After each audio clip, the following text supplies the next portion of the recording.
عمر الفوتي مذيل لكفر برماح على نخور لئام فأرانا البلاد شرقا وغربا وهو في الطريق بدر تمام. عمر الفوتي مذيل لكفر برماح على نخور لئام فأرانا البلاد شرقا وغربا وهو في الطريق بدر التمام. شيخنا عمر الفوتي جلفا الشيخ تيجان جلفوت الشيخ عمر جلفا مام آس ميدوني دجمبري جلفا مام آس ميدوني دجمبري جلفا مام آس ميدوني دجمبري. الحمد لله may way Cheikhu Omar Alfuutiyu Taal may borom Degembere. Cheikh Tidiane def jawaar ngir Seexu def rimaax xej dafay sàmm wurus wuy borom Degembere. Cheikh Tidiane def jawaar ngir Seexu def rimaax xej dafay sàmm wurus wuy borom Degembere. Alhamdulillah may way Cheikhu Omar Alfuutiyu Taal may borom Degembere. Cheikh Tidiane def jawaar ngir Seexu def rimaax xej dafay sàmm wurus wuy borom Degembere. mun kay salaatu wassalaam min xaaliqil ayyaam ala xayril anaam muy way ba Degembere. salaatu wassalaam min xaaliqil ayyaam ala xayril anaam muy way ba Degembere. salaatu wassalaam min xaaliqil ayyaam ala xayril anaam muy way ba Degembere. assalaamu aleykum. auzu billaahi mina shaytaani rajiim. bismillaahi rahmaani rahiim. alhamdulillaahi rabbil aalamiin. arrahmaani rahiim. maaliki yawmi ddiin. iyyaaka na'budu wa iyyaaka nasta'iin. ihdina siraata al-mustaqiim. siraata allaziina an'amta alayhim غير المغضوب عليهم ولا الضالين. آمين. اللهم صل على سيدنا محمد الفاتح لما أغلق والخاتم لما سبق ناصر الحق بالحق والهادي إلى صراطك المستقيم وعلى آله حق قدره ومقداره العظيم. الفصل 37 chapitre 37 de Rimah. On a sauté quelques enregistrements pendant ces jours derniers. Mais alhamdulillah rabbil alamin, Allah il a fait que nous avons pu reprendre, masha'Allah, ce travail. Et comme vous le savez, ce qui compte c'est la baraka.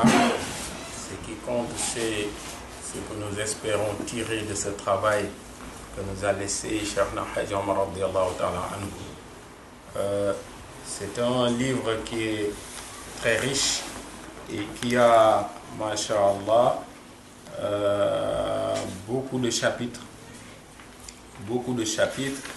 Et ce qui fait que, comme nous le faisions, chaque semaine on fait un enregistrement, on sait qu'il va falloir à peu près un an pour pouvoir le finir, parce qu'il y a 55 chapitres.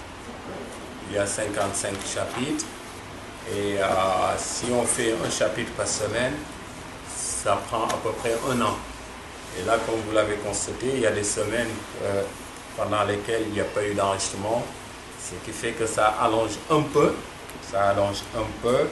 la durée de ce travail. Mais ce qui compte, c'est d'être avec Cheikhna Hadj Omar radiyallahu anhu. Si Allah nous prête vie, si on finit Rimah, on va faire le même travail pour Jawahirul Ma'ani, Inch'Allah. Chaque semaine, on va commenter un chapitre de Jawahirul Ma'ani. C'est un travail qui est colossal. Il y a beaucoup qui ont travaillé là-dessus. Et comme vous le savez, Jawahir al-Ma'ani, c'est un livre inépuisable. C'est Sayyid Cheikh radhiyallahu anhu qui a donné l'autorisation de faire Jawahir al-Ma'ani. C'est le prophète sallallahu alayhi wa sallam qui a authentifié cette autorisation, ce qui fait que tous les autres livres dans la tariqa sont bons, mais ils n'ont pas la baraka de Jawahir al-Ma'ani. Le Jawahir al-Ma'ani, c'est le livre, masha'Allah, qui est en quelque sorte la source des sources.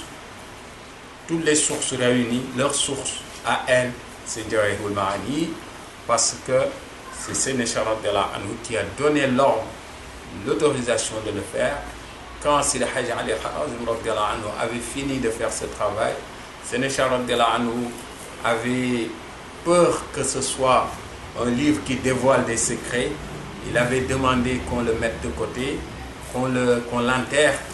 Alors, c'est le prophète sallallahu alayhi wa sallam qui a donné l'autorisation de le sortir, de le diffuser, pour que ce soit, masha'Allah, une faveur, un bien, un khayr pour tous ceux qui veulent du bien jusqu'à la fin des temps. Alors, aujourd'hui, chapitre 37. في بيان أن من أعمال البر ما يقتضي غفران الذنوب الكبائر والصغائر.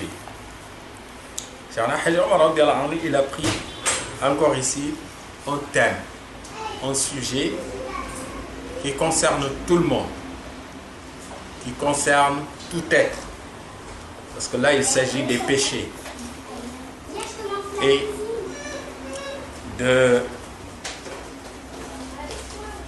du fait que les péchés peuvent être effacés, quelle que soit leur grandeur, quelle que soit l'importance du péché, le péché peut être effacé. Parce qu'il y a deux sortes de péchés. Il y a des péchés qui sont des kaba'ir, al-kaba'ir, c'est-à-dire des péchés capitaux, des péchés monumentaux. Rasul sallallahu alayhi wa sallam, il y a un hadith où il dit Ijtanibu sab'al mubiqat. Il a cité 7 péchés qui sont des péchés qui mènent l'auteur vers la destruction. Al-mubiqat, c'est comme ça qu'il appelle. Celui qui les commet, masha'Allah, c'est la destruction. Il a cité parmi ses péchés riba, il a cité parmi ses péchés sihr, la sorcellerie. Il a cité parmi ses péchés le fait de refuser de se rejoindre à, masha'Allah, une expédition quand il y a jihad et de se rétracter, etc., etc. Mais Abdullah ibn Abbas, il a commenté ce hadith. Il a dit que al-kaba'ir sont plus proches de saba'in, aqrabu min as-saba'ini, sont plus proches, sont plus vers 70 plutôt que vers 7. C'est vrai que les 7, on pourra y revenir, Inch'Allah, cité par le prophète sallallahu alayhi wa sallam. Alors, on pourra y revenir. Mais il a dit qu'Abdullah ibn Abbas, il a dit que c'est plus vers 70 que vers 7. Et c'est là qu'il a cité beaucoup de péchés que nous commettons, que nous sous-estimons. Il dit que ça fait partie des kabaïr. Les kabaïr, c'est les grands péchés. Et as-sagha'ir, ce qu'on appelle al-lamam, les petits péchés que l'on peut commettre. Mais est-ce qu'il y a un péché qui est petit? Ou est-ce que le disciple, le musulman, quand il, masha'Allah, commet, masha'Allah, quelque chose qu'Allah il n'aime pas, est-ce qu'il doit le considérer comme petit, même si c'est avec le regard, même si c'est avec la parole, même si c'est avec le petit doigt qu'il le fait? Alors, mais Cheikh Hadj Omar nous dit que ici, par les actes que l'on fait, par le zikr que l'on fait, par le comportement que l'on fait, que l'on peut avoir, on peut être dans une situation où tous nos péchés peuvent être effacés. Alors c'est ce qu'il a dit. في بيان أن من أعمال البر ما يقتضي غفران الذنوب الكبائر والصغائر. Il y a des actions qui font partir les grands péchés comme les petits péchés. وفي بيان جواز مغفرة الله لعبده جميع ذنوبه الماضية التي فعلها والمستقبلة التي سيفعلها.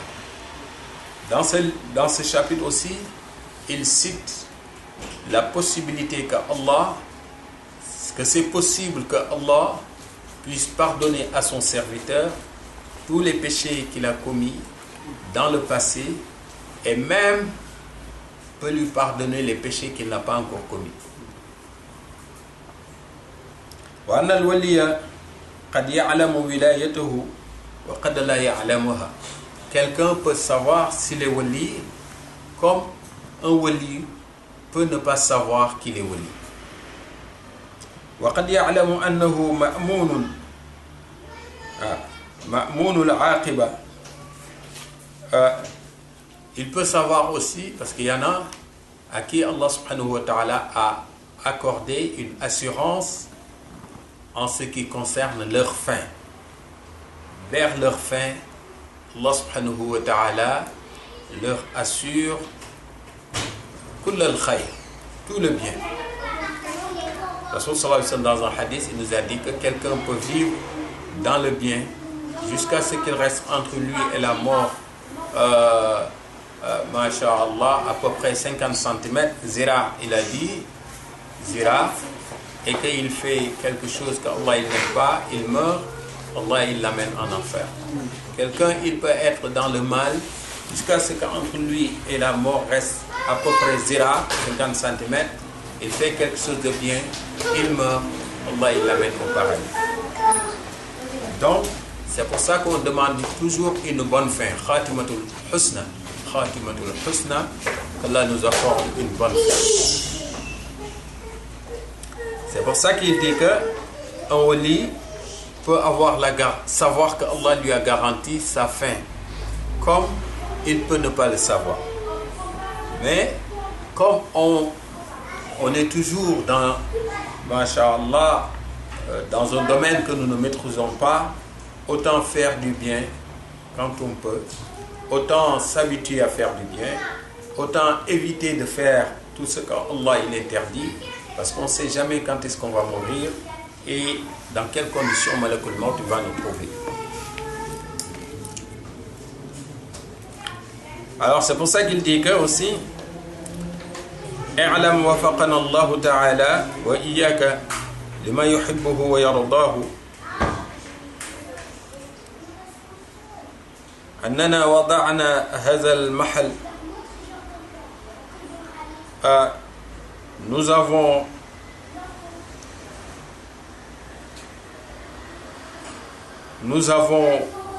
voulu travailler sur ce chapitre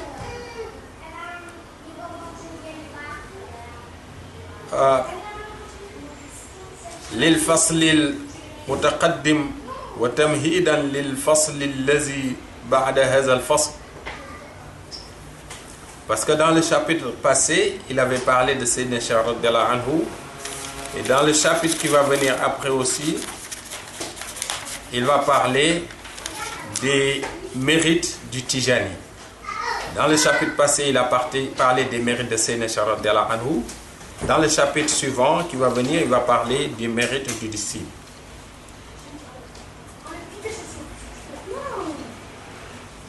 Il a dit ça pour que toi, tanju min al-intiqadi, pour que tu ne tombes pas dans le piège des critiques, alladhi yuaddi ila takdhibi nabiyik al-ma'soum Muhammad sallallahu alayhi wa sallam. Parce que dès lors que tu commences à rentrer dans les critiques, tu risques de finir par contester, masha'Allah, la vérité ou la véracité des propos du prophète Mohammed sallallahu alayhi wa sallam. Wa takzib sadatina al-awliya al-arifin, et de contester aussi les awliya, nos guides, les awliya qui sont des arifoun billahi.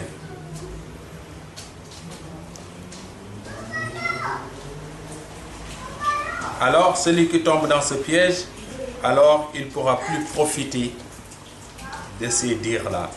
Parce qu'il dit لأن من أنكر شيئا عوقب بحرمانه, celui qui conteste quelque chose, le premier problème qu'il va avoir, c'est qu'il ne pourra pas profiter de ça. Si tu contestes quelque chose, tu ne pourras pas en profiter parce que tu le contestes. Tu dis que, on dit que il y a du bien dedans, tu dis non, il n'y a rien de bien dedans, rien de bon dedans. Tout ce qu'il y a, ce qui veut dire que dès lors que tu le contestes, tu ne vas pas en profiter, tu n'iras pas vers cette chose-là pour en profiter. Alors, déjà rien que ça, c'est un riqab. Il cite aussi dans Dalaïl Khairat un hadith du prophète sallallahu alayhi wa sallam où il dit man salla alayya maratan wahidatan sallallahu alayhi ashra marat, celui ashra salawat, celui qui prie sur moi une fois, Allah il prie sur lui 10 fois. Man salla alayya ashra salawatin sallallahu ta'ala alayhi mi'a, celui qui prie sur moi 10 salatu ala nabi, Allah il prie sur lui 100 fois. Wa man salla alayya mi'ata marat sallallahu alayhi ta'ala alfa marra, celui qui prie sur moi 100 fois, Allah il prie sur lui 1000 fois. Wa man salla alayya alfa marratin harrama Allahu jasadahu ala al-nar, celui qui prie sur moi 1000 fois,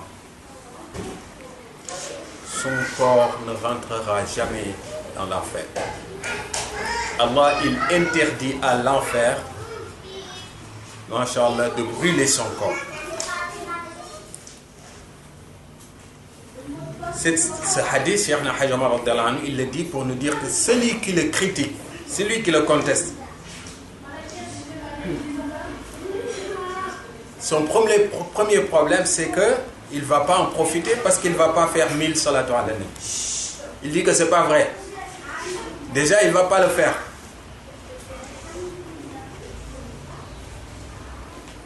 Il peut faire 10, 100, mais il ne va pas faire les 1000 parce qu'il le conteste. Il peut accepter le fait qu'il fait 10, s'il fait 10 salatu ala nabi, une fois Allah il prie sur lui 10 fois, 10 fois Allah il prie sur lui 100 fois, 100 fois Allah il prie sur lui 100 fois, mais la dernière partie du hadith où il est dit que celui qui fait 1000 salatu ala nabi, Allah il interdit à l'enfer de brûler son corps. Celui qui le conteste, il ne pourra pas en profiter parce qu'il ne va pas le faire. C'est ça qu'il nous dit que ceux qui contestent les paroles des awliya, déjà le premier problème, c'est qu'ils ne vont pas profiter de ces paroles-là, parce qu'ils ne vont pas le faire.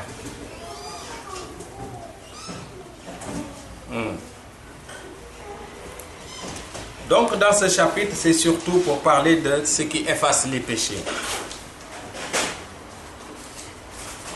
Et c'est vrai, Allah subhanahu wa ta'ala, une fois, le prophète sallallahu alayhi wa sallam, il a dit, le jour de Arafat, il a dit que le jour de Arafat,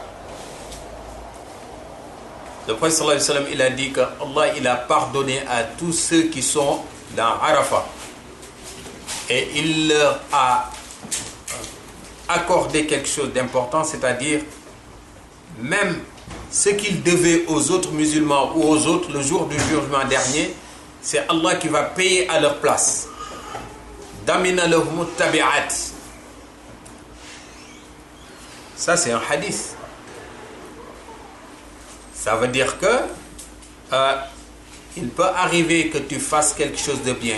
Et à travers cette action, Allah subhanahu wa ta'ala, il t'accorde la chance de voir tous tes péchés effacés.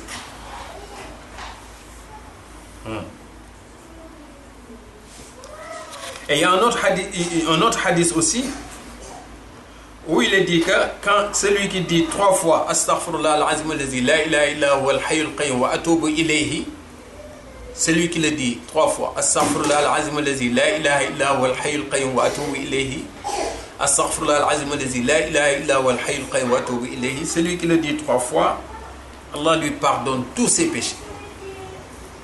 Tu le dis 3 fois, Allah il te pardonne tous les péchés, même si tu avais fui, tu avais refusé de participer dans une expédition de djihad. Comme vous le savez, ça fait partie des péchés capitaux. Ce chapitre, Cheikh Haïdar Omar radiallahu anhu l'a fait pour nous donner de l'espoir. Nous dire que c'est vrai que tu as fait des péchés, mais tu peux par tes actions, ton comportement, par ton zikr, demander à Allah de les pardonner dès lors que tu regrettes d'avoir fait tous ces péchés et que tu ne veux plus retourner vers ces péchés. C'est ça aussi. Il ne s'agit pas de dire que j'ai fait des péchés, il y a un zikr ou quelque chose de bien, si je le fais, Allah il me pardonne, ensuite je recommence le lendemain. Ah, il ne s'agit pas de ça. Une shuruti taubati, ça fait partie des conditions de la tauba, du repentir. An-nadama, c'est-à-dire le regret. Wa niyatu ala alla ya'uda ila zanbin, et avec l'intention de ne plus retourner vers le péché.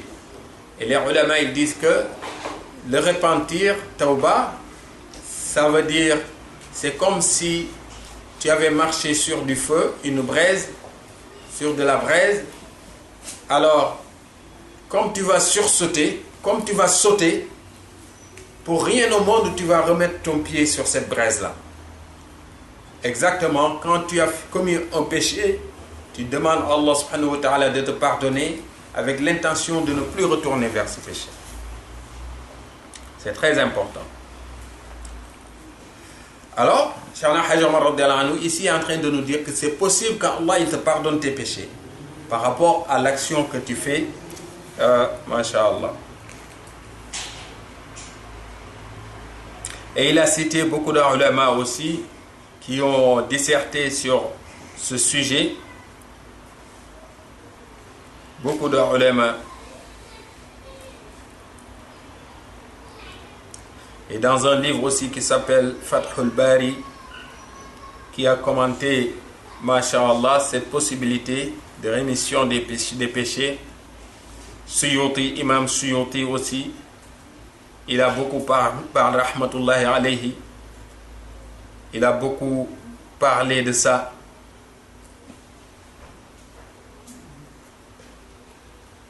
Wal Qadi Ayad aussi, rahmatullahi alayhi, il a beaucoup parlé de ce sujet. Al-Shaykh Abu Zayd al-Tha'alabi, il a beaucoup parlé de ça, surtout dans son livre Fi Kitabi Jami' al-Fawaidi, dans son livre qui s'appelle Jami' al-Fawaidi. Voilà, donc Cheikh Haïdar Omar radiallahu anhu nous dit que ne sois pas, ne te dis pas que c'est pas possible, mais à condition que tu arrêtes, que tu ne retournes plus vers ces péchés-là. Parce qu'Allah subhanahu wa ta'ala il a dit Innal hasanat yuzhibna as-sayyi'at, le bien que tu fais peut effacer le mal que tu avais déjà fait. Et le bien, ça peut être des zikrs que tu fais, ça peut être des prières que tu fais, ça peut être le fait d'aider quelqu'un aussi. Quelqu'un qui est dans des difficultés, tu l'aides à sortir de ses difficultés, etc., etc.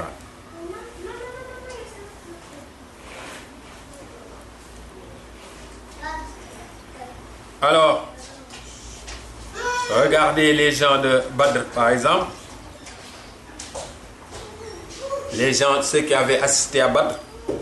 Le prophète sallallahu alayhi wa sallam, il a dit Inna Allah ta'ala atla'a alayhim wa qala i'malu ma shi'tum faqad ghafartu lakum bil jazm.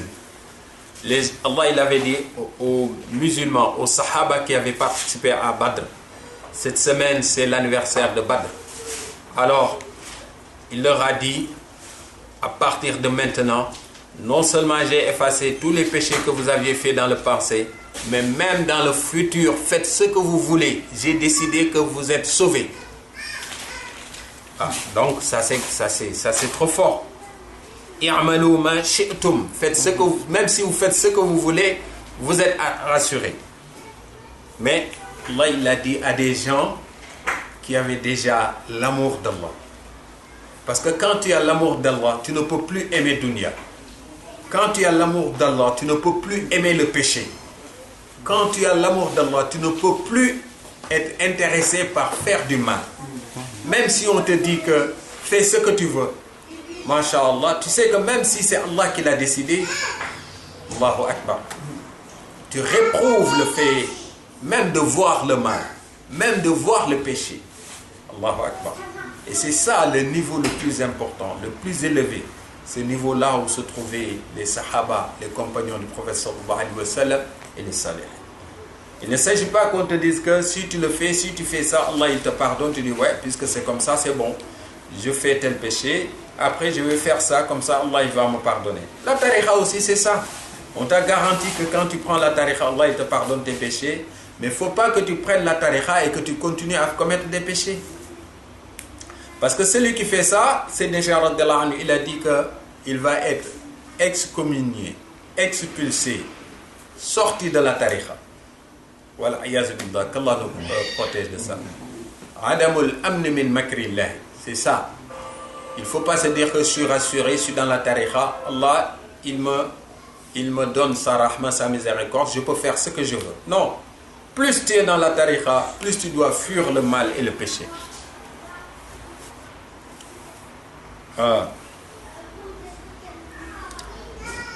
Quand Allah il te donne une faveur, c'est une faveur qu'Allah il t'a donnée. Mais cette faveur existe quand même. Même le prophète sallallahu alayhi wa sallam, quand il faisait des doigts pour Aïcha, parfois il faisait des prières, il priait pour Aïcha, il lui disait Allahumma ighfir li Aïcha. Oh Ya Rab, pardonne à Aïcha. Ma taqaddama min zanbiha wa ma ta'akhkhara. Tout ce qu'elle avait commis comme péché dans le passé comme dans ce qui va venir par la suite. Wa ma asarrat wa ma a'lanat. Ces péchés qui sont apparents comme ces péchés qui sont cachés. Nous tous on sait qu'Aïcha était pure et propre. Toute sa vie elle était pure et propre. Mais quand le prophète sallallahu alayhi wa sallam lui fait ce doigt, c'est très fort. Parfois, on peut commettre des péchés sans se rendre compte. Mais là aussi, on apprend autre chose. Que le prophète sallallahu alayhi wa sallam, il a fait doua pour qu'Allah il pardonne à Aïcha, aussi bien dans ce qui concerne son passé que dans ce qui concerne son avenir. Parce qu'elle avait la chance d'avoir le doua du prophète sallallahu alayhi wa sallam. Mais il y a des actions aussi qui peuvent t'accorder ça. Mais il ne faut pas dire que puisque je peux faire ces actions, alors je continue à faire des péchés. Alors,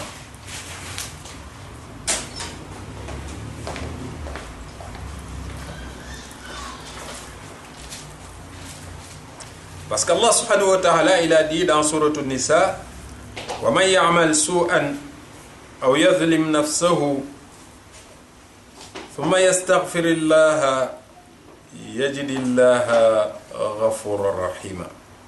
Celui qui fait du mal ou qui a été injuste par rapport à lui-même, parce que commettre un péché, c'est commettre une injustice contre soi-même.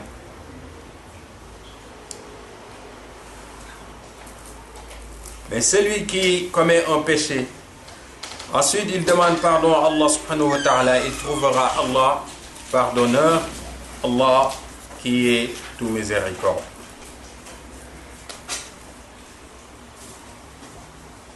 C'est pour ça que c'est toujours très important de retourner vers Allah subhanahu wa ta'ala et de tourner le dos aussi au passé, si dans le passé on avait commis des péchés.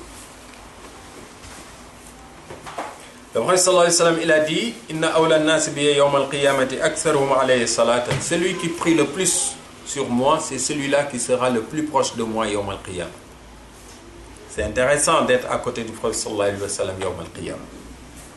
Si tu veux faire partie de cela, alors prie beaucoup sur le prophète Muhammad sallallahu alayhi wa sallam. Il a dit aussi inna lillahi tabaraka wa ta'ala amoudan min nourin bayna yaday al-arsh. Allah subhanahu wa ta'ala, il a un pilier en lumière devant le trône arsh. فإذا قال العبد لا إله إلا الله اهتز ذلك العمود. Si le disciple ou le serviteur il dit la ilaha illallah, alors ce poteau se met à vibrer très fort. فيقول الله تبارك وتعالى, Allah subhanahu wa ta'ala lui dit اسكن, calme-toi. فيقول كيف أسكن ولم تغفر لقائلها. Comment est-ce que je pourrais me calmer alors que tu n'as pas pardonné à celui qui a dit la ilaha illallah. فيقول الله غفرت له. En ce moment, Allah subhanahu wa ta'ala il dit eh bien, je lui ai pardonné. Donc à chaque fois que tu dis la ilaha illallah, ce poteau, ce pilier se met à vibrer. Et à chaque fois que ce poteau vibre, Allah il te pardonne. Il demande à Allah de te pardonner et Allah il t'accorde son pardon. Donc, dire la ilaha illallah, c'est très fort. Combien de fois tu le dis dans la journée? Combien de fois tu le dis lorsque tu fais halqat zikr, hadrat juma? Donc, quand tu fais une bonne action, tu dis une bonne parole, ça peut faire partie de ce qui efface tes péchés dans le passé.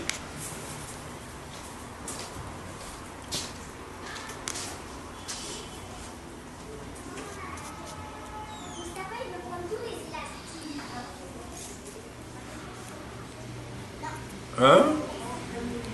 Alors, le prophète sallallahu alayhi wa sallam, il a dit un hadith, Ra'aytu rajulan min ummati, j'ai vu quelqu'un dans ma communauté, intaha ila abwabil jannati. Il est arrivé devant les portes du paradis. Faghuliqatil abwab dunahu. À chaque fois qu'il se met parmi les portes du paradis, la porte se ferme. Il ne peut pas rentrer. Faja'at shahadatu an la ilaha illallah.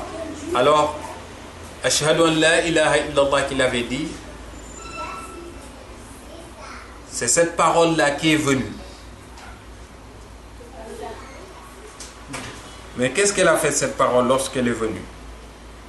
Fa'akhazat biyadihi. La parole, la ilaha illallah est venue, a pris la main de ce musulman-là. Wa dakhalahu al-jannah. Il lui a permis de rentrer au paradis. Donc, parfois, tu peux dire une parole sans savoir la portée de cette parole. Eh oui.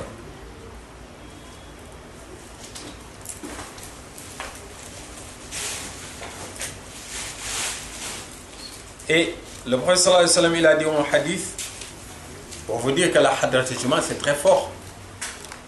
Laysa ala ahli la ilaha illallah wahshatun inda al-mawti wala inda al-quburi. Les gens de la ilaha illallah, ils n'ont pas de crainte et de peur lorsqu'ils meurent, au moment de la mort, et ils n'ont pas de crainte aussi lorsqu'ils seront dans la tombe. Les gens de la ilaha illallah. La ilaha illallah Muhammadu Rasulullah sallallahu alayhi wa sallam. On peut dire beaucoup de choses dans ce chapitre, mais juste retenir que c'est possible que les actes soient effacés, mais à condition de faire, masha'Allah, il y a des zikr, il y a des prières, il y a des sadaqat. Si on les fait, Allah il peut effacer nos péchés, mais à condition de tourner le dos à ces péchés. À condition de ne plus tomber dans ces péchés-là. Celui qui fait un va-et-vient, tantôt ici, tantôt là, tantôt dans le bien, tantôt dans le péché, tantôt dans le...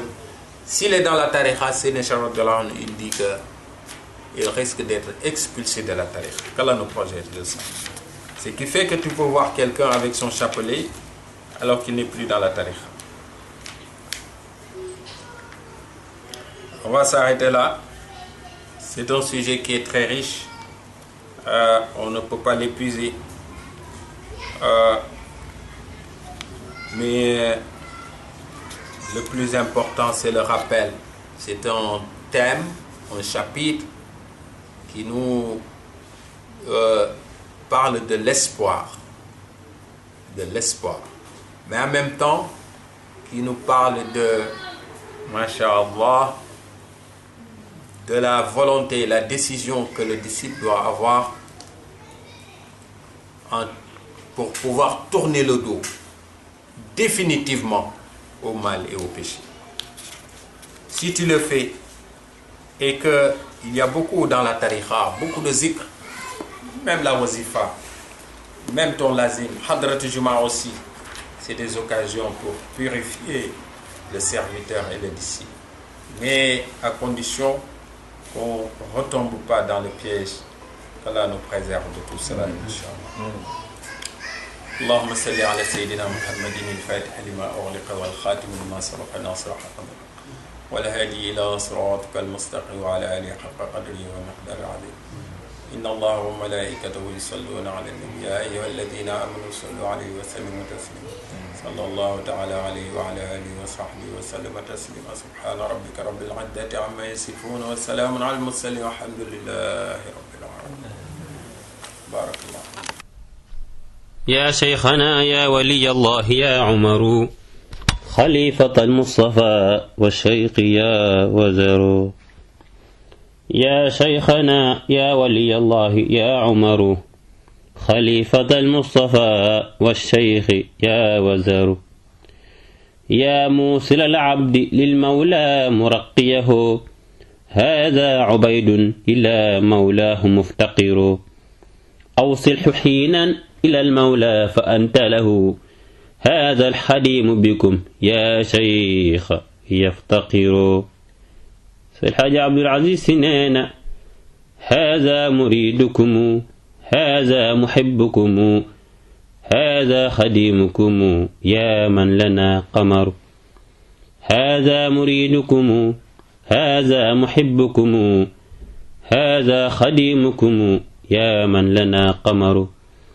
خذ بيدي سيد السادات يا ثقتي يا مرشدا هاديا للدين من كفروا.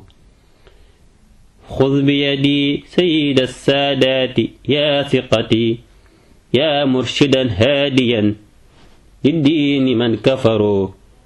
خذ بيدي سيد السادات يا ثقتي يا مرشدا هاديا للدين من كفروا. أرجو قراكم لذا يممت بابكم علا بجاهكم يقضى لنا الوطر. وأنتم بابنا لله يا سندي من كنت بابا له يرجى له الظفر. وأنتم بابنا لله يا سندي من كنت بابا له يرجى له الظفر. شيدت للدين ما قد كان منترسا لله دركم مأواي يا عمر. فاشهد بأني محب مخلص لكم صافي المحبة لا يصيبنا الضرر. فاشهد بأني محب مخلص لكم صافي المحبة لا يصيبنا الضرر. جزاك عن أمة المختار شافعنا ودينه والجزايا شيخ منتشر. إني مريض ولا طبيب لي سندي سواكم فأعزني أنت مقتدر. إني مريض ولا طبيب لي سندي سواكم فأعزني أنت مقتدر. أنت المغيث لعبد ضاق مذهبه قد حل ساحتكم بكم وينتصر. أنت المطاف وأنت الحل والحرم أنت المقام وأنت الركن والحجر. أنت المطاف وأنت الحل والحرم أنت المقام وأنت الركن والحجر أنت المطاف وأنت الحل والحرم أنت المقام وأنت الركن والحجر وأنتم دوحة الإسلام سيدنا من يبتغي ثمرا أنتم له ثمر حاربت أعداء هذا الدين وانهزموا مسنا فرادا بإذن الله واندحروا أحييتم سنة الهادي بعزمكم وحزمكم فعدت كالضوء تنتشر أحييتم سنة الهادي بعزمكم وحزمكم فعدت كالضوء تنتشر إن ابن خادمكم عبد العزيز أتى مستمطرا جودكم بالباء ينتظر إن ابن خادمكم عبد العزيز أتى مستمطرا جودكم بالباب ينتظر فأعطه منك يا ما يرجوه مكرمة فإن جودك بحر ليس ينحسر فإن جودك بحر ليس ينحسر فإن جودك بحر ليس ينحسر صلاة والسلام من خالق الأيام على خير الأنام muy way ba dégg mbéyree اللهم صل على سيدنا محمد الفاتح لما أغلق والخاتم لما سبق ناصر الحق بالحق والهادي إلى صراطك المستقيم وعلى آله حق قدره ومقدار العظيم سبحان ربك رب العزة عما يصفون والسلام على المرسلين والحمد لله رب العالمين.